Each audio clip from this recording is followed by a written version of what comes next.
padahal ieu jalan belah dina mah beak kabeh raretak urut dibom. Inilah jadi ke zaman perang kamari kadarinya ribuan manusia nyilip ditongton jadi nongton teh orang didinya nongton beonet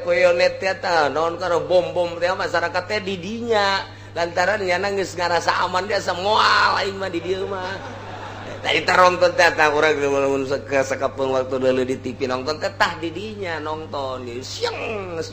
ka ditu padahal mah ngabomna ka dinya teh ke asal geus deukeut we ka dinya megok ka dieu surak urang ditu hore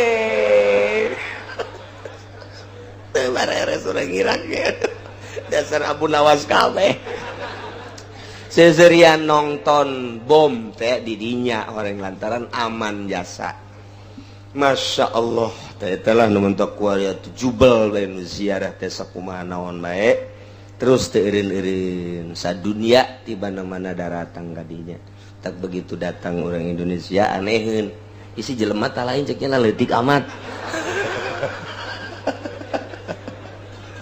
betul orang Mesir segala waduh malah nu datang teh ya malah leutik aja tambah lapar pan berarti leutik bae pan Masya Allah Gusti Allah nu agung berangkat di Iran ke Teheran ke Mashhad ke Dubai jadi ke Madinah sapoe 3 kali naik kapal Allahumma ya qadiyal hajat Allahumma ya Amerika ngalawan Irak seseleh lantaran ruhul jihadna tinggi jasa boro ngalawan kolot ngalawan budak ke geus pohara diadukeunlah Syiah jeung Sunni timbullah aya bom bunuh diri ieulah buatan Amerika anu dientepkeun ka Syiah mentak ngadulah Sunni jeung Syiah geus kuari tentara Irak anu masih keneh di negarana naon ngaranna berkeluyuran ieu ngamankeun lain ngamankeun tentara Amerika mah geus balik Amerika ruh kuluh cekna geus balik kabeh ka ditu tinggal aya bom bunuh diri buatan Amerika ieulah diamankeun mantak teu kapake pemerintahan bayangan buatan Amerika nu kapake tetep pemerintahan buatan rakyat jadi aya 2 pemerintahan di Irak mah teu ngaku nyana ka pemerintahan buatan Amerika sanajan ku ada di bawah Amerika tetap pemerintahan nyana nyieun khusus presiden jeung nyieun perdana menteri presidenna ahli sunnah wal jamaah perdana menterina Syiah geus dihijikeun mentak pidato terus unggal poe Syiah dan Sunni harus menyatu mentak eueuh gontok-gontokan ku ada di Irak aman Amerika tercengang deui bae diadukeun tetep teu berhasil jadi kuari Amerika tinggal mengkol na bae kuari hutang na ambalaya tentara na loba nu paeh di Irak mah paeh teh geus jadi biasa tapi kafir mah paeh teh apan jadi nyeri kemudian loba nu arasup Islam ngan teu dipublikasikeun balik ti Irak tentara Amerika loba nu asup Islam bahkan loba anu dipenjara kuari lantaran manut ka Irak hartina jadi Islam jadi muslim di Irak mah nantangan keneh bae hayu geura ka dieu deui Amerika cakna gelut jeung aing mun cara ngomong urang sakitu geus ngap-ngapan nantangan keneh bae kitulah ruhul jihad anu tinggi pas datang ka Iran isuk-isuk narongton TV kabeh urang Iran aya naon isi narongton TV korenganan TV terbuka jadi najed keur adu argumentasi jeung Obama cek rakyat hari inilah penentuan antara perang dan tidak waduh ya mun perang aing di dieu keneh siang geunah ge aing aduh geus teu bareresnya saya kaduhung nanya aing ka sia orangna nonton TV ge jana mah kabeh teh penentuan perang jadina jeung henteu poe ieu aduh geus meringkak bulu urang ieu hayang geura ka Madinah bae lah juat jasa orang Iran lah ju nanya ke rakyat dah kumaha siap jasa perang lantaran bakal menang jasa ngalawan Amerika beres tete adu argumentasi adu dalil kula nanya deui kumaha hasilna Iran siap perang jeung Amerika cuman karena cinta agama rakyat jeung bangsa perangna ulah di negeri Iran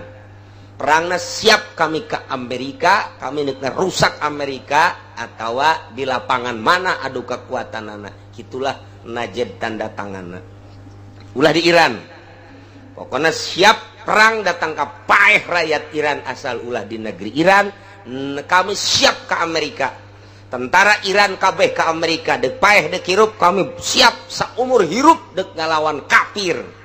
kahiji atau di lapangan mana perangna asal ulah di negara tak itulah keputusan nana akhirnya Amerika sin cekena embung atuh di negara kami mah cekena keputusannya terjadilah poe eta tah aduh cek urang aing 2 PD ieu di Iran ieu 2 PD bahaya Gusti Allah nu agung itulah eta pas di ditu pas keputusan Najid nyaritakeun tentang keputusan perang poe eta jasa Masya Allah barang ngadenge keputusan seperti itu Amerika tetap moal waka atuh ai teu di Iran mah jadi ulah nanya ke rakyat Iran kami mitip budak nu karek gede kanu dewasa kakolot di hotel supir satu suara kabeh di Iran maka presiden aja geus eueuh misleukna hiji nya nama presiden teu boga sapatu bagus 2 teu boga jas bagus embungeun 3 teu boga mobil bagus 4 imah nageh sederhana dibere imah kenegaraan embung make na jadi cak rakyat na langsung ngomong katilu nya nama ieu mobil-mobil pentaris teh dipake na teh khusus jeung urusan kenegaraan bae urusan rakyat di luar eta teh dipake lampu ge nya nama lampu sorangan bae ke urusan negara kakarak make lampu negara jadi inget-inget ka Sayyidina Ali karramallahu wajhah mentak satu suara rakyat nu nganggur tetap dijamin baik digaji baik rakyat nu nganggur digaji di Iran namun daek sakola geus teu kudu mayar boh urang Iran boh urang luar negeri Mesir nu sakola di Iran Indonesia nu sakola kabeneran kapanggih jeung urang Indonesia nu sakola di Iran caknya gratis jasa kemudian orang mamanageun sakola di Iran gratis bahkan lain sakadar sakolana hotelna gratis daharda gratis sagalana pokona asal daek bae lain bae rakyat Iran aju nanya deui ngobrol di mobil ieu kabehan ge nu digawe di Iran mah sakadar ulah nganggur doang sebab geus digaji ku pamarentah Masya Allah etangan boga minyak-minyakna doang di Indonesia mun geus kitu leuwih-leuwih ti kitu sebab naon atuh melak suwege jadi dangdeur di urang ya Allah ya Rabbi geus pokona manyana mun nyaho ka Indonesia kos kieu atuh geus kapitaeun jasa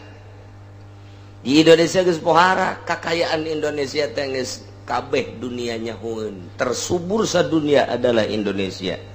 minyak aya di Indonesia logam aya di Indonesia emas aya di Indonesia besi aya di Indonesia kadongdot aya di Indonesia sambal aya di Indonesia segala Masya Allah nanti ada jeung serikeun urang ngobrol jeung urang Iran da Indonesia mah hatina nagarana subur kaya ceknya tapi rakyatna miskin nyahoeun tah urang Iran ge urang Iran teh ka urang Indonesia nyahoeun nagarana subur cekna rakyat miskin di Indonesia mah negara di Iran mah cek urang mah negara boga minyak-minyakna doang tapi rakyat mahmud rakyat kaya dek digawe dek dengan prinsip urang Iran tetap kudu belajar Masya Allah cara gojasa lempang lagi nu beled di Iran nu beled jadi lamun lempang tak fokus urang lamun neuleuh di Mekah bae tah datang urang Iran atuh mun sa'i urang mah tilu kalinya geus beres nya geus beres urang mah kakarek tilu ideran nya geus beres nu tadi teh ka mana cek urang guandeng Allahumma geus angin geus urang ka karak tilu ge aju ngaso kunaon deui nyekelan suku bisik sedikit kurang luar negeri masyaallah etalah lalakon ziarah terus Madinah matung geus biasa ziarah ka Kanjeng Rasul terus ka Mekah jadi salila perjalanan alhamdulillah eueuh nu muriang eueuh aya di hiji bapakna Haji Rura Oji terakhir geus kolot bae didorong-dorong terakhir sapoe dedek balik rada muriang panas tapi ku hari biasa balik deui alhamdulillahirabbil kukula disalam-salamkeun cekula assalamualaikum ya aulia Allah assalamualaikum ya Allah minta lamin ti murid-murid kula ti kawau kula kabeh disalamkeun ka Kanjeng Rasul kabeh disalam-salamkeun nya nama teu maot ieu nyaho wa kuari ge nuturkeun meureun mana coba nuruk salam teh barang dideuleu oh itu di juru jaker hees jaker masyaallah kesimpulan nama ziarah malamun can ka Baghdad macan nyaho luhurna jeung gedena para wali Allah di dituna ge diagung-agung ku urang dituna pohara jasa di Baghdad jadi orang eta Tuan Syekh Abdul Qadir Al-Jailani teh Gelan teh Iran jadi kelahiran nama Iran tak dibaca ku kula di kitabna min Tobaristan urang Tobaristan Gelan orang barang ditanyakeun Gelan Tobaristan eta Iran nyana ti Iran masantren ka Baghdad nu dibegal teh ya nyarahoeun urang ditu ge sejarah eta teh sejarah sok urang dibaca teh oh kula nyaritakeun kitu teh bener naam cek nya aya di dieu ge kitab da sok dibaca ngan make bahasa Persi cek kula atuh bahasa Persi mah aing ge ngaluarkeun aya bahasa Sunda tuh sih bahasa Persia bahasa Arab lain tahun lain bahasa Persia apa ya bahasa itu kitab dah khusus jadi kos nu kurang dibaca teh persis ngan urang mah disundakeun ti Arab itu mah asli na bahasa Persia jadi jaritakeun Tuan Abdul Qadir lahir di Gelan eta Iran cekiana Persia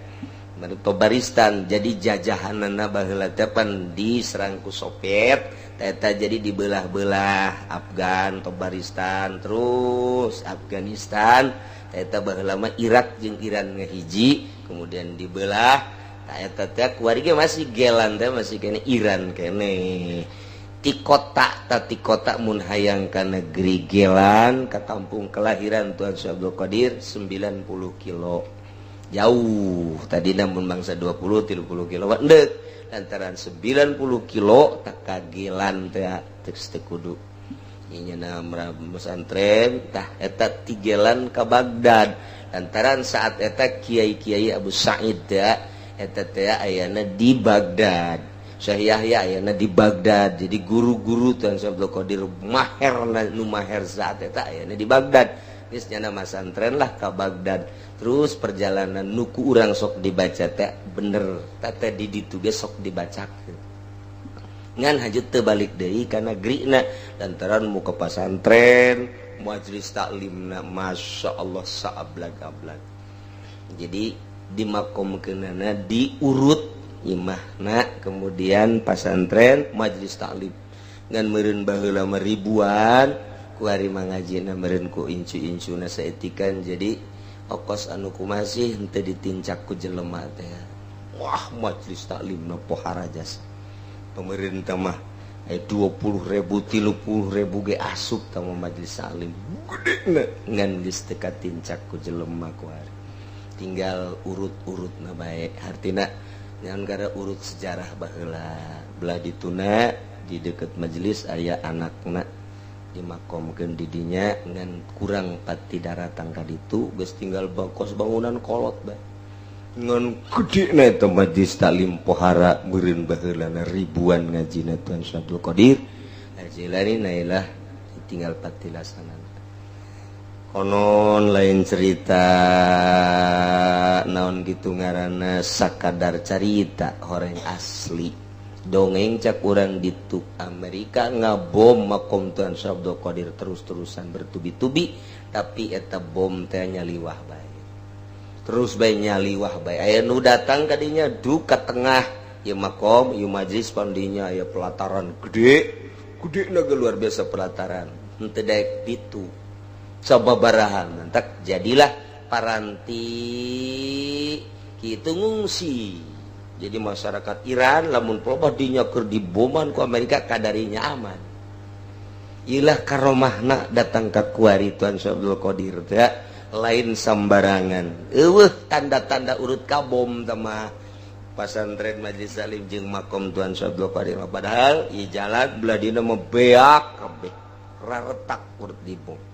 Ilah jadi ke zaman perang kamari kadarinya ribuan manusia nyilip ditonton jadi nonton teh orang didinya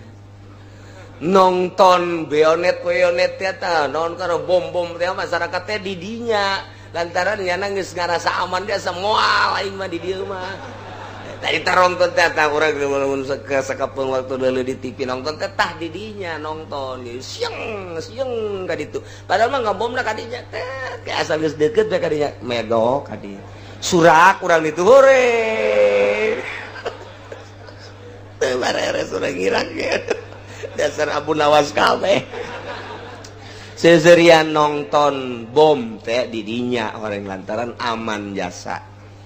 Masya Allah teh telah numentok kuaria jubel bae nu ziarah teh sakumaha naon bae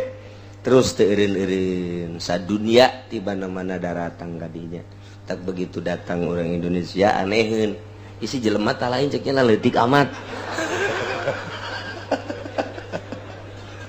betul orang Mesir sekolah waduh walau dedu datang teh ya wala leutik aja tambah lapar pan berarti leutik bae pan Masya Allah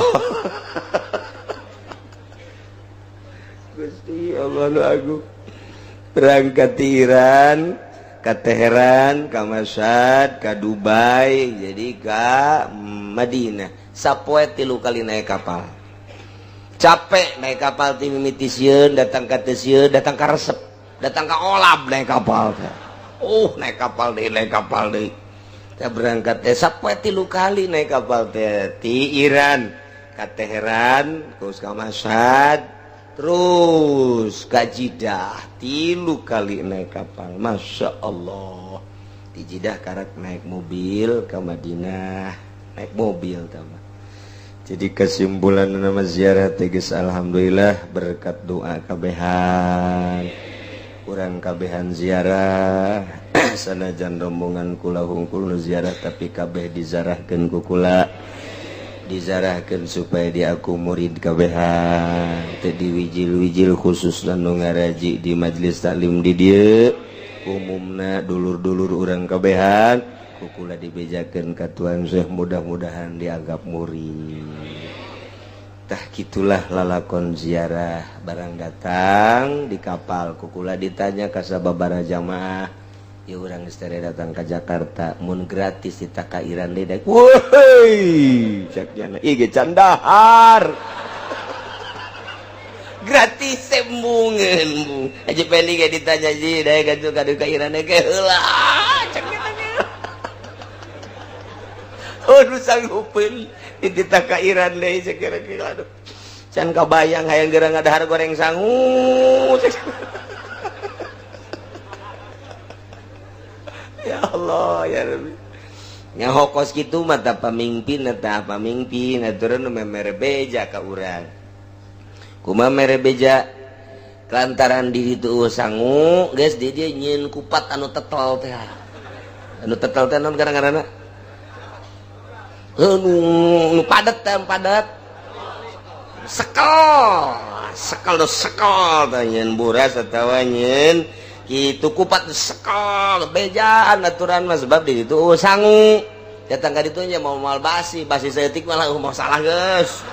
atuh nyaho kitu mah teh nyeun kupat bae jadi urang datang ka ditu nyeun dar kupat bisa nyeun warteg urang di ditu ya Allah ya Rabbi teh jadi lalakonna pohara bungahna aya ketika atuh kitu kukumpulan kabehan suserian kemudian di hotel itu serba bintang hotelna luar biasa, kemudian itu sedihna loba nu tinggalin jeung lapar, ai gregetna ieu pamimpinna teu ngurusan, endahannya milu ka urang, pannya pamimpin tapi nyana milu ka urang, wah ieu teh akur ya urusan ieu, tapi geus kos kitulah alhamdulillah tetep henteu dikukumakeun sebab nyana nu ngajalanan atuh geus masalah. Kukula tetep dinasehatan aya sababaraha urang deuk marah, ceuk kula ulah marah geus aya tulisanna di Lauhil Mahfuz. Aju cicing deui. Sungutna cicing hatena tetep henteu. Ji, atuh deuk marah batu sarua. Suku lagi hayang marah ngan deuk naon tuh marah mun kitu mah marah aja berubah jam moal. Mending ulah marah. Geus di nolkeun we ieu mah geus kabeh geus aya tulisanna ti Gusti Allah. Geus bae. Ja boro-boro nulungan batur pamimpin ge pugunya kakarak datang ka Irak nya ge bermasalah deh sarua bae. Hampir teu kabawa pugunya ge pamimpin. Nah gitu kan aya gaid-gaid di ditu Habib hiji Habib Hisyam, kedua Habib Syekh. Jadi aya tah jelema nu istimewa di Irak jang komunikasi ke atasan-atasan ketika aya kendala. Italah alhamdulillah ke sewaktu-waktu moal kebal deui nya geus nyiapkeun kitab ka kula deuk mere kitab lantaran di ditu teh terus teh mah akhirna kula bae nu mingpin-mingpinna terus nya ngobrol barang ngobrol teh nyaritakeun ti Cilongok nya ge horengan geus ngadenge cek nya ka Cilongok ieu horeng jelema ieu jadi geus ngadenge geus dekat dieu jana moal kebal kula saminggu di imah cekna insyaallah kula dekat dia ka Cilongok geus kebal hayang ka Cilongok nama bari mau oleh-oleh sababaraha kitab geus dibeli kitab kunyana di Irak mantap kula teu meuli kitab sebab nyana ngabejaan geus dibeli kitab anu taya deuk dibikeun ka kula jeung hayang wawuh jeung beusi engke jamaah Cilongok nu hayang ka Irak deui nyana siap kanteur geus kukula engke dipersiapkeun saha nun deuk ka Irak da ieu siap cenah nganter deui ka ditu nyana mah Habib. Jadi wauh nyana jeung atasan-atasan jeung petinggi-petinggi Irak tak eta ge sabab nyana lah bisa lolos nu dalapanan teh atuh pan ieu mah tentara lain naon lain si ditek di naon kitu ngaranna ditawan sakumaha tawanan Vietnam atuh heueuh tas pagulituk jeleumana lapar pan ieu jat Vietnam aya kos kitu mah tapi lulus takunyana terus ditelepon malam Sabtu eta walaupun hari libur tetap segera mun cek nyana ge mun cek petinggina mun tita tadi mah jam 5 atuh babari jasa teu kudu jam 12 peuting ieu mah beres-beres jam 12 coba eta pan masyaallah geus kitu meureun kuduna lalakonna geus loba nu tinggalin jasa ka ditu mah ai ditaliti-taliti horeng pisana ngeteng. Jadi di dia hese ka Irak mah hese nu muka ka Irak mantak travel mana nu muka ka Irak moal aya. Urang kuari deuk ka Irak hayang make travel mana moal bisa. Moal bisa tama kudu ka Dubai, kayak di Dubai ka Karak nyen bisa menuju Irak. Itu jadi eta ge langsung ka Irak beres ngan eta can anggeus bisa nu dalapanan. Gitulah wasilah nama. Mantak alhamdulillah datang ka Kiwari paling kabehan di Madinah panas di Mekah leuwih panas kula nanya ka Fauzi aya naon ngaranna Mukimin urang dangdeur anak Kiai Haji Sayuti panggih ngajemput kula nanya sabaraha derajat emang ji ieu di dieu kuari sekitar 52 paingan panas jasa kana tarang 52 ngan urang Arab mah pinter ngabohong kunaon tuh dibejakeun nama 48 bae sebab belum dibejakeun 52 orang Arab embung keluar besi paeh kakena eta kalau orang Arab dah bohong jadi pemerintahan Arab bohong mah geus 48 geus rakyat biasa lamun dibejakeun asa geus leuwih 50 geus teu daekeun keluar padahal ieu asli dan ceukna 52 paingan panas teu bisa beuntak ku panas-panasna. Tapi alhamdulillah lamun toab mah toab lolobana hayang kosong sedangkan kosong eta ti jam 10 ka jam 12 atuh geus bae orang Indonesia mah emang kos kitu meureunana ongkoh laletik tapi maksakeun maneh hayang kosong teh kudu jam sakitu bae geus pokona ada kumaha pae geus sebab babar ganjing du gede teh eleh geus neangan kosong ai kosongna eta jam sakitu panas los nuntak barang balik teh hampir kos urang negro hari deung toap lah didelekeun di hotel lantaran hotelna deukeut di hotel Hilton jadi kadeuleu Baitullah geus macet keur lobana jamaah saeutikna nu toap kadeuleu barang dideuleu sore mah datang ke peuting pinuh bae nu kosong teh ti jam 10 11 jam 12 eta bae geus dihantem kosong geus batur mah rees urang mah toap eueuh masalah geus pokona penting kosong bae ya Allah alhamdulillahirabbil alamin ngadoa ka Gusti mudah-mudahan kula sarombongan jeung urang kabehan bisa ka ditu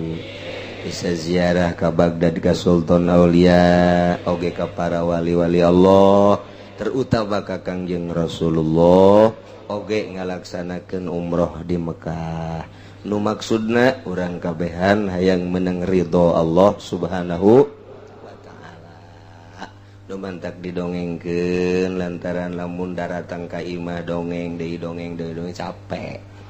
geus kudu nanyakeun dongeng geus sakaligus dongeng kabeh kadenge ku kabehan kos gitulah perjalananana jadi 7 poe mah lapar nu 7 poe deui datang ka Madinah kakarak rada deureus banggih menu atau masakan rada deureus tapi anehna sakitu lapar teu karasa lapar ku bunga jeung deui meureunanan kunaon ku babarengan biasa bae masalah lapar teh tah kitu ya ziarah ka para wali-wali Allah Subhanahu wa taala sehingga barang diamati 30 sekian juta asa murah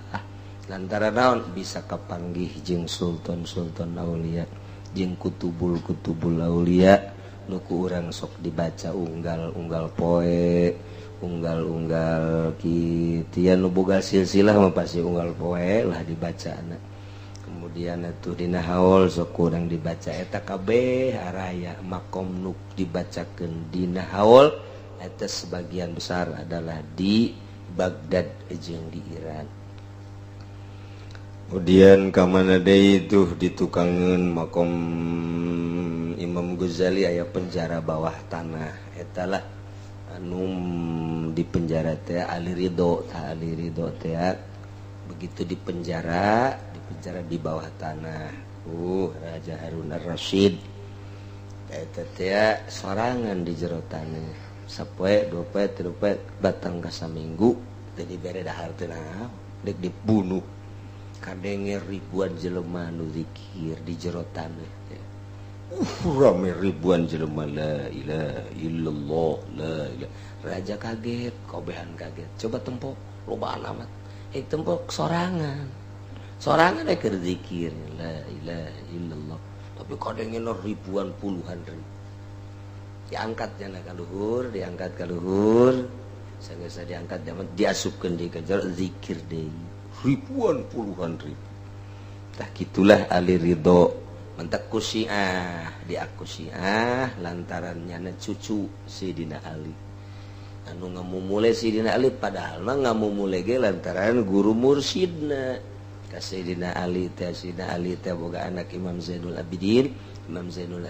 teh boga anak teh Syekh Muhammad Bakir boga anak deui kitu Ja'far Shadiq kemudian Ali Ridho tah di zaman Ali Ridho eta lah di penjaranya diaku ku Syiah diaku ku ahli thariqah entak nu zarahna ahli thariqah masjid da jeung makamna nu pohara jasa geus tama ku kitu bae meureun ku Allah geus dirahasiakeun sabodog ari Sayyidina Ali mah teu aya makomna Sayyidina Ali mah lantaran begitu maot Sayyidina Ali mah pandian bungkus pas dek geus kuburan nangis aya dek dibawa jol kuda ti luhur langit diangkat ka dinya ku jelema teu wauh meureun malaikat dibawalah ka luhur langit geus teu aya makomna Sayyidina Ali aya ge patilasan bumi nah eueuh makomna makom Sayyidina Ali bohong eueuh bae di Iran eueuh di Irak eueuh aya ge bumi Sayyidina Ali karramallahu wajah jeung naonna jeung masjidna urut sapopoena kitulah Sayyidina Ali. Sayyidina Husain mah dibunuh dipencit tah nu bakal dibaca ku urang dina Qurtubi sageus dibunuh dipencit jasadna dimakomkeun di ditu di Karbala kamari ka ditu ka Karbala ari huluna dibawa ku Sumer ka Mesir mentak huluna sirah Sayyidina Husain dimakomkeun di Mesir ari awakna mah dimakomkeun di Karbala misah Sayyidina Husain mah huluna dipake main bola heula ditendang-tendang di Iran di Persia teh datang ke Mesir ditendang-tendang mentak jelema nu sok main bola menghina ka Sayyidina Husain menghina ka Kangjeng Nabi menang mentak main bola teh awal main bola eta tah cak sejarah tah hulu Sayyidina Husain tak wayahna kanu sok main bola eureun sebab urang teh dilaknat ku Kangjeng Nabi saya jelema nu kitu najongan bola sarua jeung najongan hulu Sayyidina Husain naudzubillah min dzalik ulah kitu menghina ka mantak nu ngagedekeun main bola teh Yahudi sebab naon baheula teh nya neruskeun baheula oper ditendang dioper ditendang dioper ditendang dikembangkan jadilah sepak bola gitulah perjalanan ziarah di azaman baik ku kabehan ya Allah Maha Kawasa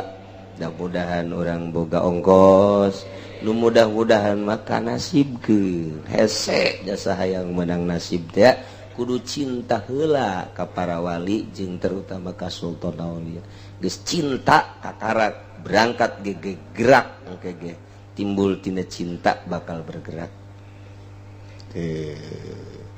wa abdun syaraka hurran wa yugdalu abdun syaraka hurran fi abdin aya hiji jelema merdeka Zaid jelema merdeka lain abid lain budak belian ai braki Zaid dek ngabunuh Khalid ai Khalid abid lamun Zaid jelema merdeka ngabunuh Khalid pangkatna abid dibunuh ku Ki Zaid teu kudu dibunuh Ki Zaid nama lantaran jelema merdeka mamulya ai abid mahina ketika jelema anu merdeka ngabunuh abid teu kudu dibunuh deui paling bayar diat lain hajuplong kitu bae diat mogolado ulah dibunuh ulah dikisos Ki Zaid mah Zaid merdeka ngabunuh Khalid abid ulah dibunuh Ki Zaid na jalan jang dikisos paling bayar diat kuarimah aya Umar pangkatna abid neleki Zaid ngabunuh Ki Khalid abid eta Ki Umar ngabantuan Ki Zaid ngabantuan hendak sing ada ulah salah babantu jadi Ki Umar neleki Zaid seorang merdeka Ki Umar nama abid rejengan ngabantuan kaki Zaid dek ngabunuh Ki Khalid tah ayeuna eta Ki Umar ngabantuan Ki Zaid dalam rangka ngabunuh Ki Khalid ta eta Ki Umar nu pangkatna abid lantaran sapagodos jeung nu dibunuh ta eta nama Ki Umar nama tetep wajib dikisos sebab akur jeung nu dibunuh nah Ki Zaid mah bayar diat geus wa abdun bunuhlah Umar nu pangkat abid sarokan nu rejengan yakni ngabantuan huron kaki Zaid anu merdeka fi abdin dina ngabunuh Ki Khalid pangkat abid bunuh deui jadi Ki Umar mah tetep bunuh bae wazimiun saroka musliman fi zimin wazimiun ayo yuktalu wazimiun buluh kape zimin nurejengan ngabaturan yakni gitu ngabantuan musliman ka jelema muslim dina ngabunuh kafir zimi jelema muslim Zaid muslim ngabunuh Ki Khalid kafir zimi Ki Khalid bakal perzimi mun dibunuh ku Ki Zaid na muslim teu kudu dibunuh deui Ki Zaid nama lantaran Ki Zaid bamulia teu sapagodos pancek tadi ge kudu mukafah kudu akur agamana mun muslim mun kafir tah mah Ki Zaid na muslim nu dibunuh nama kafir zimi teu sapagodos geus eta Ki Zaid nu muslim mun ngabunuh kafir zimi teu kudu dibunuh paling diat tapi aya Umar sarua pada kafir zimi ngabantuan ngarejengan ka Ki Zaid nu muslim dalam rangka ngabunuh kafir zimi tah eta Ki Umar babantu ka Ki Zaid anu Ki Umar napa kafir zimi sapagodos pan Ki Umar mah jeung Ki Khalid nu dibunuh nazimi ari Ki Umar ngabantuan Ki Zaid ta eta teh babantu na eta nyana kanu dibunuh na ngabantu ngabunuh ka muslim wajib bae eta mah ja akur ieu bunuh geus Ki Zaid nama teu kudu dibunuh tapi ari Ki Umar nama bunuh enteng na ngomong mah kitu tapi ku urang bakal karasa sebab di negara mah kumaha presidenna kumaha nu nyekel negara sebab eta nu nyekel kendali supirna zaman Soeharto kitulah karasa ku urang begitu ganti zaman Gus Dur karasa cep bae tararis zaman Megawati panas deui ieu nya hoti is jauh panas kahareup wallahu a'lam tah ieu urang menghadapi berbagai-bagai di negara urang dedengean anu pohara urang mah di urang nya puasa taraweh dahar tambah biasa 2 kali lantaran puasa jadi 4 kali persiapan jang isukna nya buka nyatas taraweh aju peting setik dahar deui sahur deui dahar deui 4 kali mentak memeh puasa ditimbang awak aya 60 kilo barang mantas puasa 95 kilo sama mejeuna diakur jeung Mike Tyson ge diadukeun lintuh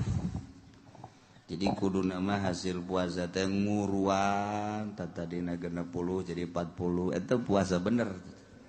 tadi 70 minimal jadi 60 tak eta puasa beneran tapi aya di Pasir Gadung aya keur memeh puasa 75 barang tas puasa kuari 35 ngan di rumah sakit kuari diimpus kene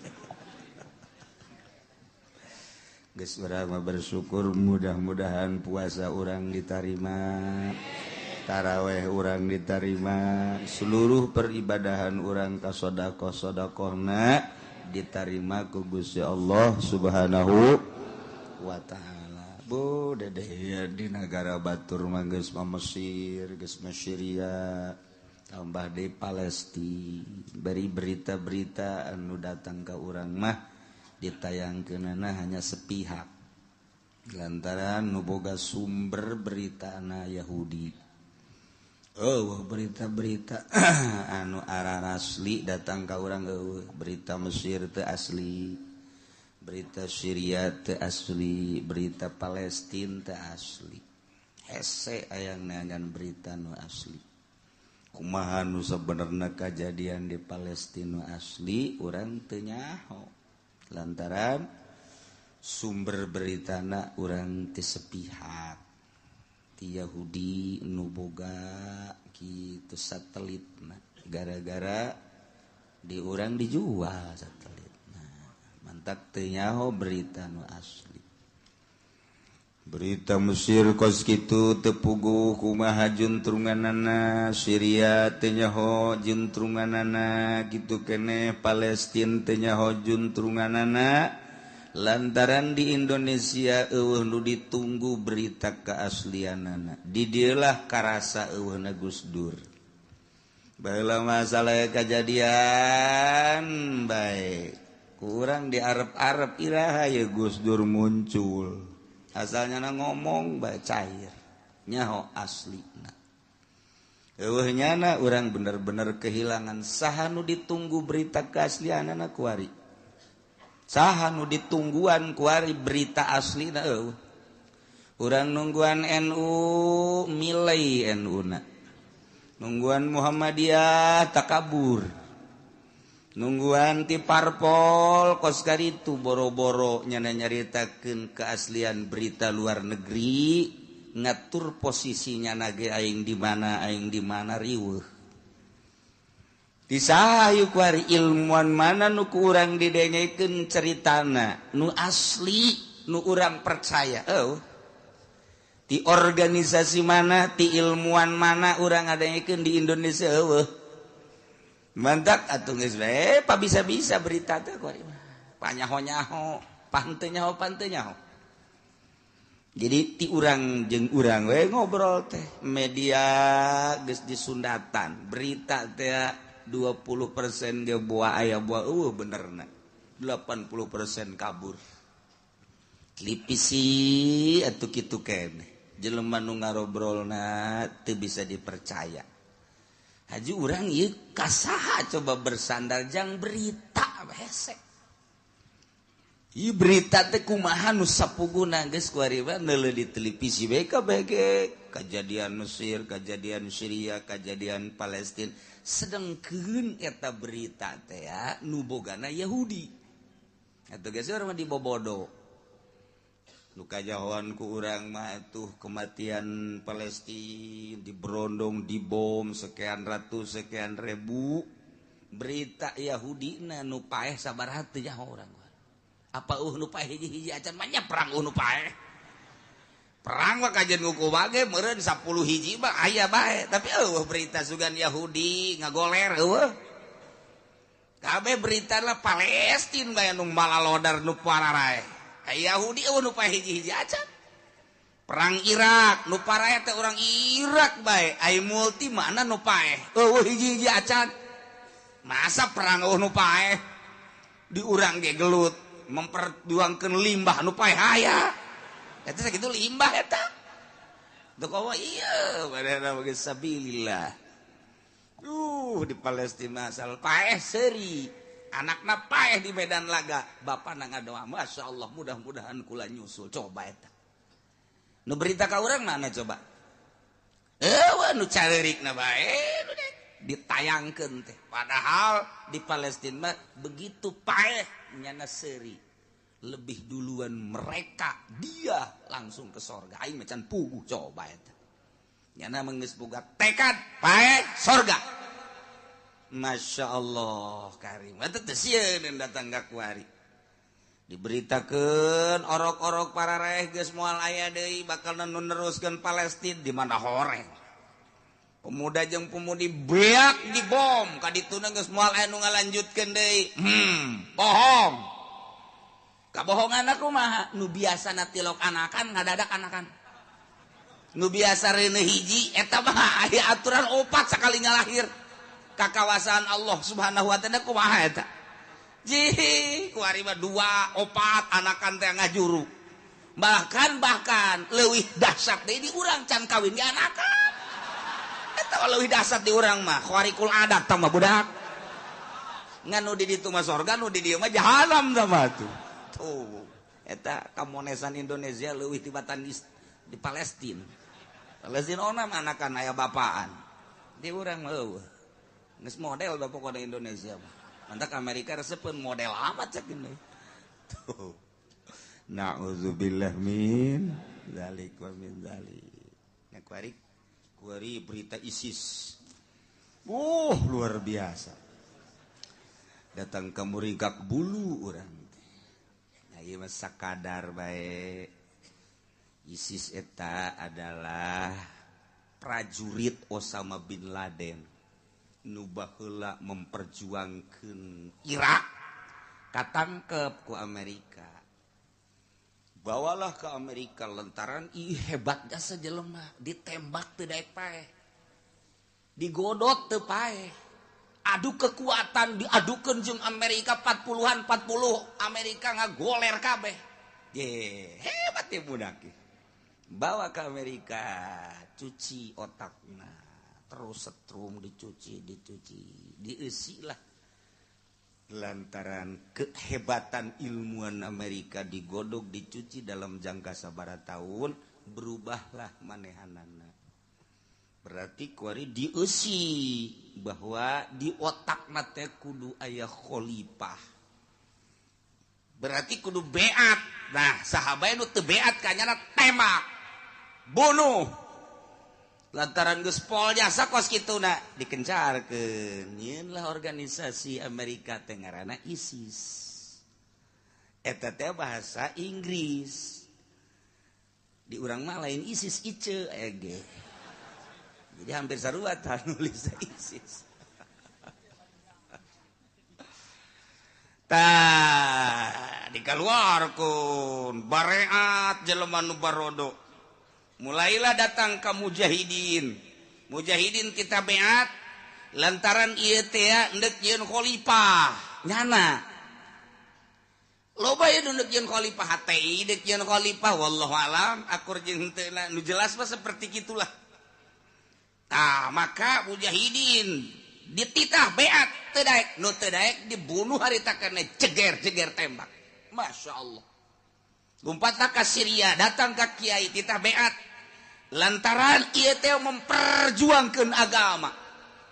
nuzarah tembak lantaran ieu ngagungkeun nu geus paeh musyrik ka Allah bae ujung-ujungna engke nu toab ge dibunuh bahkan Baitullahna dirusak lantaran kita ibadat teh ka Allah ieu jelema geus mempertuhankeun Baitullah tembak geus sabaraha puluh kiai nu ditembak Yaman ditembak, Syria kiai ditembak, di Irak ditembak. Hebatna Amerika teh kos kitu teh yeun ISIS. Atuh sababaraha mujahidin geus katembak, mungkin ratusan. Resahlah di Timur Tengah. Cuman cek ahli politik, kok dimunculkeunna ketika Israel terdesak sih? Urang mah teh nyahokan berita teh ngan saukur Palestina bae. Anu terdesak iya hakikatna asli nama Israel teh eleh terdesaklah Israel dipunculkeunlah ISIS kan model kos gitulah beruntun batur mah urang mah nata urusan perekonomian perpolitikan mun ieu ieu mun ieu kieu ieu main catur bae lamun ayeuna Jokowi nu menang menteri agama saha menteri perekonomian saha menteri geus ditata rancanganna lamun ayeuna Prabowo nu jadi saha nu jadi menteri saha nu jadi etalah ketika akur teu akur bakal ieu ganti eta kos kitu batur mah strategi perang nah lamun Palestina terdesak moal dimunculkeun ISIS ketika Palestina ngadesak Israel dimunculkeunlah ISIS dunia resah geus lain ka Palestina deui lantaran mujahid teh ditembakan Yaman geus aya 20 kiai. Di Syria geus aya 30 leuwih kiai. Di Jepang geus aya 18 mungkin 20 kiai. Nah, datanglah berita ka urang di Indonesia geus aya 2 titik ISIS. Nu bakal ditembakanana ieulah kiai nu sok pidato.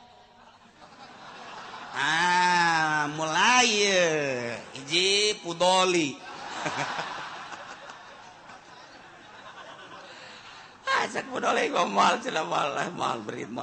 ceramah dia sabaraha ente. Ceramah dageun target teh pokona lo tahu.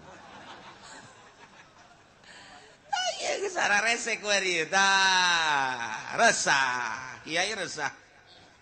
Mulai Abu Bakar Ba'asyir kok narima aya naon sih aneh. Karena kedatangan ISIS sedangkan kos kitu patut ISIS teh ditinjau dari segi membuat khalifahna urang satuju lantaran jangan gempur kafir, tapi lamun ditinjau bahwa iya ISIS teh lain kafir anu dibunuhna endahan mujahid kiai ustad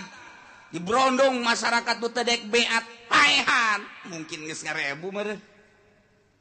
resah kan urang ku hari. Tapi Allah Maha Kawasa anehna asal manggih kafir ditembak di kunyana. Aya tentara Amerika pan babargan jeung nyana ISIS mah. Malik ka nyana iya ditembakan geus sabaraha ratus di sarua bae. Yahudi ditembak deui karena sedeugeun jana kan gak hiji jeung Yahudi. Malik Yahudi ditembakkan cak Amerika pan kiamat ya. Wah, berapa ya urusan dia? Geus sarua. Islam ditembakkan, kafir ditembakkan, sedangkan nyana lamun ditembak teu teurak. Dipencit kita teurak dipencit. Ieu kuari kesulitan. Maka larinya ke Irak, digempurlah Irak ISISna ku Amerika. Di mana bae kuari aya ISIS digempur ku Amerika, buatan Amerika, kuari nu ngagempur Amerika. Sia mah. Cek Amerika teh nyieun-nyieun bae. Kita ke Amerika diembung, sedangkan senjata nu geus dikiriman ku Amerika loba jasa. Di awal ge kan geus kanyahoan ku ahli strategi mah tembak. Kiai deuleu. Kitu peluruna. Begitu dipeluru deuleu oh buatan Amerika berarti buatan Amerika. Geus kanyahoan ti awal ge ngan di gitu dirahasiakeun. Ku ari mah geus lain rahasia deui sebab tentara Amerika na paraeh. Bingung cek Amerika kudu jadi malik ieu. Bedana cenah ieu. Ka Amerika siap ngendek nembakan orang Amerika. Ulah cek ieu ulah ka Amerika aing pararae. Aku ari keur digempuran ISIS. Kan Islam keneh nu anu hancur mah. Di Irak geus hancur deui berarti. Di mana aya ISIS digempur ku Amerika nu hancurna Islam deui. Nah ku ari keur meujeuna kos kararieu lah kaayaanana. Ieu ISIS pohara jasa. Cuman geus loba nu beunang katembak lah anak buah nama tinggal ieu nu aslina nu hese jasa di mana nyana aya ditembak di mana aya nyana dibom sedengkeun nyana babarenganna jeung Islam. Nah kuari keur eueuh di tangan di Syria eueuh di Palestina eueuh di Mesir eueuh keur kabeh ge di Baghdad ditembak dibom eueuh ternyata aya di Cikupa. Mantak sehingga ada itu Cikupa sih ada. Di Citra sehingga ada besi aya bom nyasar ka dieu. Geus ulah sok kuling ka Citra. Loba tukang jagong di dieu sing ade.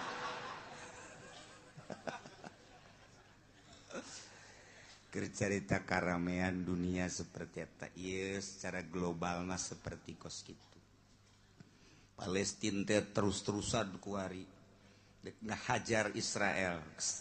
Lamun carita hawa nafsu mak geus tanggung. Ngan lain cerita hawa nafsu, cerita memperjuangkan.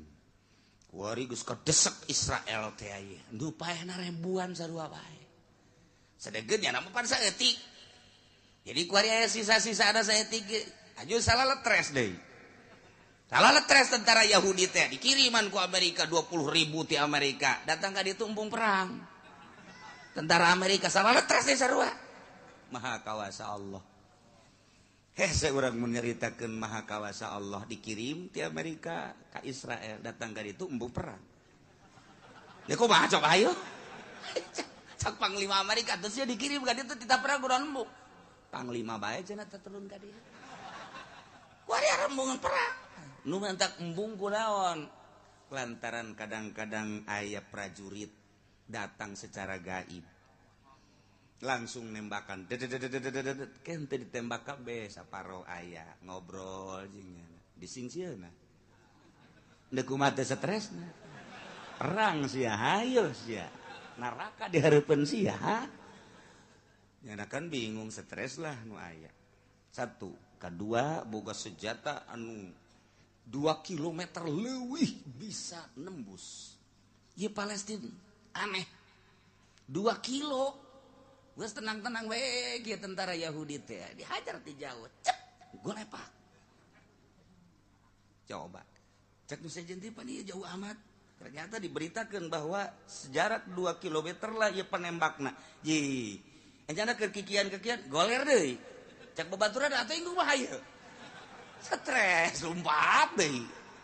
ji teh batak salah stres kabeh mantak Masya Allah di ditu mah stres ge perang di urang mah stres teh ditinggalkeun ku pemajikan stres sarua bae Waalaikumsalam dari mana Mas baru cenah kula ti anu kunaon ieu ka dieu mantep cai kiai kunaon pamajikan kula milu mudik teu bebeja deui wah stres ku hari pamajikan anak milu mudik jeung batur tanpa bebeja ka salakina bodoh teu lalaki kos kitu pamajikan milu mudik jeung nu sejen kawin 3 sakaligus yo peleran sama budak lo ayo jejerkeun pamajikan datang tah simana sia milu mudik jeung nya tah aing 3 geus kawin deui tah geus stres kan pamajikanana 2 stres salaki dan suami stres duanana macem-macem sebab stres. Nah iya sepanjang Ramadan kemudian Syawal urang mah ngeunah dahar ngeunah nginum ngeunah sare mudik ka Jawa Tengah Jawa Timur nu kaseberang balik deui ka dieu di batur mah keur mempertahankeun sejengkal tanah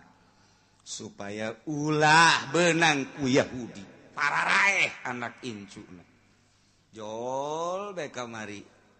tanpa diundang orang Palestina datang ka dieu pan model eta aja bangona tenang we nyaritakeun perang ya perang mah biasa bae cenah syuhada yang telah gugur sudah duluan ke surga caknya yang di Indonesia mah yang menonton belum tentu ke surga je beneran sih yang ngomong ya tenang dek daun teh jadi orang Palestina ka dieu dititah ku guruna teu sambaragat jadi boga guruna di Mesir boga guruna di Afrika boga guruna di Palestina di ditu nu guru kahiji Palestina kedua Mesir tilu Afrika kaopat aya di Indonesia kemudian masih kene aya di Yaman mantak engke nya bakal ka Yaman ka guruna deui nah ieu datang ka dieu titah nempo nyana ku guruna sarua dianterkeun embung jana mah kedatang ka dieu sorangan balik sorangan wallahu alam Palestina apakah deket pengodokan ya urang itu tahu misteri ya tamu wallahu alam atuh buahnya buah henteuna teu nyaho urang mana di mana cicingna di mana dumukna guruna ditanya saat teu ngamejakeun rahasia cak jana tuh engke bakal datang deui ke ka dieu cek jana kumaha diperintah ku guru urang teu ka Palestina tapi urang Palestina nu ka dieu aya naon di Palestina teh aya Libanon terkenallah Lubnan gunung Lubnan eta teu terlalu luhur didinya lah perkumpulan para aulia Allah sadunia setiap ayana naon kumpul nunggu perintah ti Gusti Allah nempetak perang Palestina ku ari mun ku urang dijabarkeun loba kaanehan-kaanehan geus puguh bom-bom anu ditikrek-tikrekeun ku nu gaib berupa kuda lain hiji lain 2 bom kapal gitu keneh nu diluncurkeun tanpa awak ditepak wae kitu ngaguling ragag bingungeun Yahudi aya deui ketika perang aya nu merean bae korma jelema ti mana meureun datang aneh ketika perang kan lapar jol bae jelema lain make pakaian tentara make pakaian biasa mawa salipi kan salipi mah apa no teh urang saketi meureun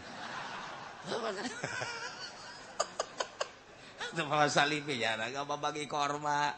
deuk model atuh pada teh di Libanon mah di Palestina mah aneh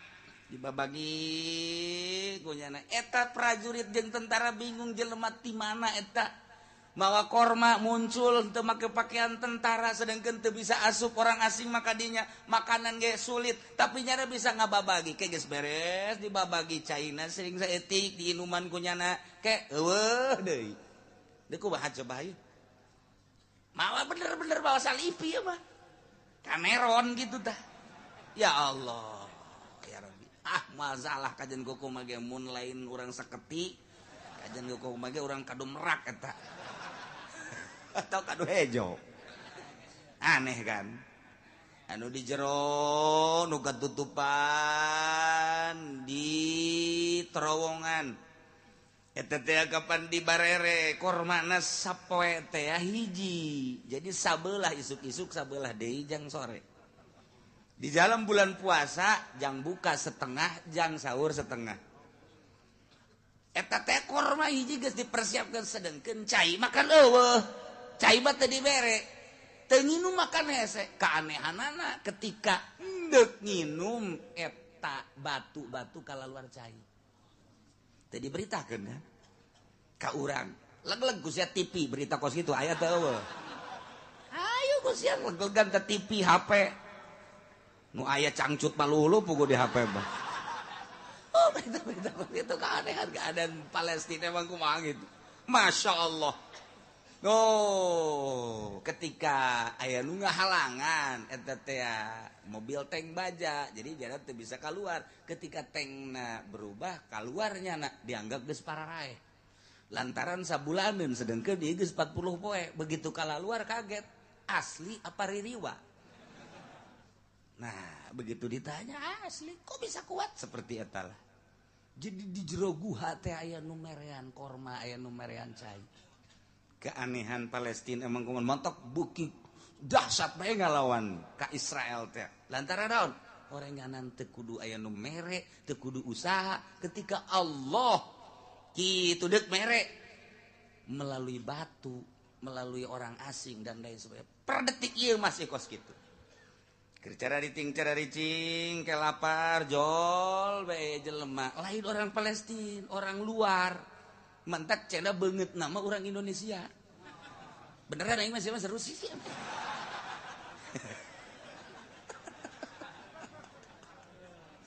banget orang Indonesia rupa ada orang Indonesia pakaian orang Indonesia merean mantak di Palestina di ditu terkenal orang Indonesia terkenal nah ieu urang Indonesia na urang mana teu nyaho ieu urang mana ieu urang Indonesia nu ngababagi korma nyana geus jauh nu bantak kayak urang Palestina ka dieu ge berarti kan teu sembarangan di ditu aya nu ngababagi korma beungeutna ieu kos urang Indonesia nyana ngobrol beureun di ditu oh minan ente di mana ente ternyata nyana teu bisa bahasa Arab saya mah ngaing meti kulon oh kulon ya berarti asana ieu mah baduy ngaing-ngaing kieu mah kan eueuh beritana seperti kieu eueuh beritana pernah aya nu merean roti segala rupa sebelah sewang montak istimewa perang Palestina ku ari paling dahsyat terus serangan-seranganna luar biasa berita ke orang hanya separuh berita ternyata di itu aya orang Indonesia loba di Palestina orang Indonesia loba keur mejeunang deuk nembak kieu toh cek mencar gua aing nu nembakna si orang mana ulah ngomong atuh teu ngartieun bade itu Arab ieu Sunda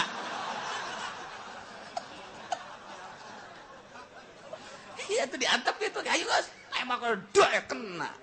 tembak kena beres bikin deui lep eueuh ieu kamodelan kepala perang Palestina seperti kieu nu batak Amerika kewalahan ayeuna senjata beak tentara Israel ge beak dikirim ka ditu teu daek perang mentalnya na gencetan senjata nu minta gencetan senjata kan Israel lain Palestina tertanda terdesak berarti iya orang Palestina mah dek menang dek eleh perang terus bae kan pokoknya aing mah perang menang eleh perang terus Hari Israel targetnya kan menang, orang Palestina lain, menang, perang terus. Mana hese sama kos gitu? Hese tuh mah kos gitu batu. Aing mah urusan perang menang atau penting perang terus. Masya Allah, dinasehatan ku Mesir, ku Syria dan lain sebagainya. Tak bisa. Dek milu perang, hayu, ente nonton. Lain lalagat. Urang mah kuari berita teh anu dideuleunan nu parotongna, nu katembakna, teu nyaho di medan lagana kos kumaha sebab eta mah nu teu perang, Pak. Anu ditayangkeun mah nu teu perang atuh tah mah masyarakat leutik. Ye, cek otak urang ge kok geus kitu amat di medan lagana tuh coba sorot. Tayangkeun eueuh, nu disorot teh anu jelema hararees, nyusuan, atuh kos kitu mah. Ditayangkeun dadada tuh pasti paeh. Ditembak ku boro-boro ku senjata ku pepletokan tembak. Nu di medan laga ku sia tah tayangkeun. Panteu ditayangkeun. Je, kader batak tara renang we. Model segala ngaroko di Samsu. Menang di mana eta di Samsu? Lamun lain di Indonesia kan hese. Indonesia tuh kayak gitu. Ente nyaho urang mana urang Indonesia da teu nyaho urang. Wallahu alam. Kos gitulah kejadian seputar perang Palestina. Mantap ke ulah kaget besin ke di dia anu dikirim ke Palestina. Ditunjuk ke kukulat. Berangkat sia. Ngan sasalaman we ka indung bapana nyaho teu balik deui bae geus pokona. Tapi loba ieu nu geus daftar. Geus kula siap ke jegei. Sia berani amat hutang gede jasa. Aing bandingan perang we lah ka ditu. Aya deui kula daftar cenah Kiai. Kula emang pemajikan derek cicing di imah. Maning perang bae guys kali itu. Jadi motif nu perang teh ka urang macam-macam nu gede hutang ditinggalkeun ku pemajikan, anu bobogohan diputuskeun. Tah frustasi ngaranna teh mah. Tapi nu jelas loba keanehan-keanehan lah seputar perang Palestina per detik ieu. Bahkan loba Yahudi nu asup Islam. Ararane ieu mah. Muncul ISIS jang ngiruhkeun suasana tetap baik nyana endahan berbalik tembakan Yahudi ngan modelna kuari mah sahabat ditembak jadi kan risi aya Islam tembak aya Yahudi tembak aya Amerika tembak aya sia maksudna naon ieu tembakan bae aya manuk tembak sia tepuguh maksud ieu ieu ISIS. Nah di urang teh geus aya ISIS teh sarajan digembor-gemborkeun di Bandung ketika ceramah di masjid jangan terpancing oleh isu ISIS. Terus di Jawa Tengah jangan terpancing oleh isu ISIS. Terus di Surabaya jangan terpancing oleh isu ISIS. Belum tentu ada kumaha kapan Abu Bakar Basir geus menyatakan ada. Berarti kan aya. Nah, kuari keur digodog saha anu bakal bisa numpaskeun ieu ISIS nu geus aya di urang kuat jasa kayakinanana. Nah, mantap kuari keur dipertimbangkeun andai kata Jokowi nu menang bisakah nyana numpaskeun ISIS. Seueur siapa heran. Bangun teu percaya teh gitu. Andai kata Prabowo mampukah dia? Iyalah nu keur dipertimbangkeun terus. Jadi lain urusan kalah dan menang lantaran ieu pergolakan di Indonesia kahareup aya sababaraha anu ngarecokeun. Hiji kedua ieu bakal RRC milu di Indonesia. Lantaran Jokowi didukung oleh RRC berarti Cina mentek Cina 100% ngedukung Jokowi. Hiji-hiji acan Cina anu milih ka Prabowo. Di dieulah ditilihat cek ahli politik kok jadi kieu cilaka ieu bakal kaharep keur digodog lah kuari. Tenang, kalem heula. Kalem. Emang kieu milu atuh aing mah milu di ditu di sawah. Itu penting nu mamana ge kuari bakal beat lantaran kahareupna pohara. Urang mah sakadar memperpanjang kontrak Amerika lah dan lain sebagainya lain eta. tetapi keharap dengus kanyawan bakal loba gerakan-gerakan saha nu bakal mampu sebab ieu peperangan berlanjut di ditu lamun terus di ditu milu Mesir milu Syria milu ka Palestina Turki milu didinyalah bakal milu sababarahan negara diantarana Indonesia ge luar biasa kan ka Palestina bakal milu nah ieu saha ke anu menjembatani mantap kuari nu boga pencak gara siapkeun pencak nak jang naon kiai jang ka Palestina lain mupuhan bapak bae minimal malah rame ya urusan negara urang menceritakeun negara seperti gitulah encan perpolitikan perekonomian anak perbudayaan anak lamun urang nyaritakeun Inggris perang tekan butuh biaya Israel ngebom Palestina butuh biaya sabaraha hiji bom biayana meuli bom ti mana tah eta teh anu ngabiayaan urang ketika orang belanja di lipo kan eta teh boga Bill Clinton didinyalah dana dicokot per benda sabaraha persen dibawalah ke Amerika pakai ngabiayaan Israel nu dibunuhna Islam Palestina nu ngabiayaan anak urang ayo ya lebaran kamari kan baralanja Indomat teh tekebunga umat Amerika dua sekawan Amerika kula pernah dicaritakeun ka mana-mana kuari per satu benda aya jatah lah jang dua hiji kristenisasi pembuatan gereja di Indonesia nomor kedua di samping pabrik-pabrik eta Indomat nomor kedua dana tersebut dikirimlah ke Amerika untuk membiayai Palestina untuk biayai Israel urang mereka bulu kan lamun kos gitu satu sisi orang butuh balanja ka Indomat satu sisi orang di jerona kos gitu baheula mah aja pabrik-pabrik ya ikat ya engsel ya anu eta teh pan geus kanyahokeun di jerona teh ya aya dana untuk kristenisasi nu digawena urang Islam da kumaha deui atuh memang kos gitulah perputaran perekonomian jeung perpolitikan pantak kuari anu paling ditinjau anu teu pula pilu saha teu pula pilu salap di Irak aya salapi di Palestina aya salapi di Mekah sanajan Wahabi ge aya salapi nu baheula mah Said Maliki terkenal ku ari ku putrana Said Abdullah kemudian di unggal negara salapi teh aya bae nah paling loba salapi teh di Indonesia membuah pahara jasa di Irak aya tapi terlalu loba di Palestina sanagara Palestina aya hiji doang salapi pondok pesantren salapi ngan hiji nu lain-lain formal pendidikan non modern di Syria di non Yordania nu sakitu deukeut jasa tah ka Palestina teh deukeut kemudian negara kelahiran para nabi neangan nu salapi hese kula nanyakeun teu nyartieun kula nanyakeun sababaraha nu ditanya ayalah nu paham aya ge hiji dua doang leutik di sisi saeutik etalah cerita salapi ini menjamur mah di Indonesia doang mantap ketegeran Indonesia luar biasa negara lain mah dijajah ku Amerika setahun 2 tahun berubah urang dijajah ku Belanda baheula 3 abad ditambah ku Inggris ditambah ku Jepang tetep bae mau kaneron bae teu robah urang kulon atuh biasa bae kulon kos gitu urang Tangerang kos kieu bae urang Garut kos gitu bae teta dek ngebalikeun budaya pang babari-babarina tapi di Indonesia mah hese orang Indonesia mah bangun huae tapi nya mah kos sireum cek urang Bandung teh mah sireum ge katincek mangegel eta teh pribahasa ulah kieu sireum katincek atuh paeh ulah kitu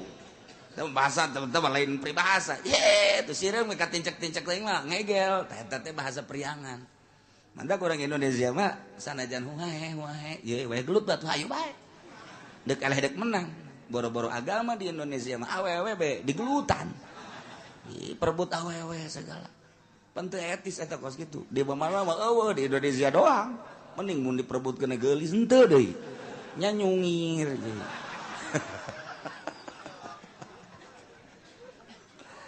nah iya seputar orang bulan puasa kejadian seperti kos itu masih berlanjut tinggal orang nonton anu bohongan anak nu semi nu semu asli nama tetep hese hiji jelema nu ngajelaskeun tentang nu asli berita nu asli urang teh haus sayang berita asli na kumaha Baghdad kumaha keaslianana ku ari teh nyaho setelah teh Gus Dur kabehan di Indonesia kehilangan naon sebab sumber berita asli nu sabodo teuing nu penting mah urang kuray mulayan urang tadarru babalik ka Gusti Allah melalui pengajian urang cas deui pemikiran urang supaya gairah ibadah urang leuwih mantep gairah urang leuwih prima kayakinan urang beuki mantap urang mun geus boga yakin ka Allah teu sieun ku lapar teu sieun ku panas teu sieun ku situasi jeung kondisi kumaha bae hiji bae Allah subhanahu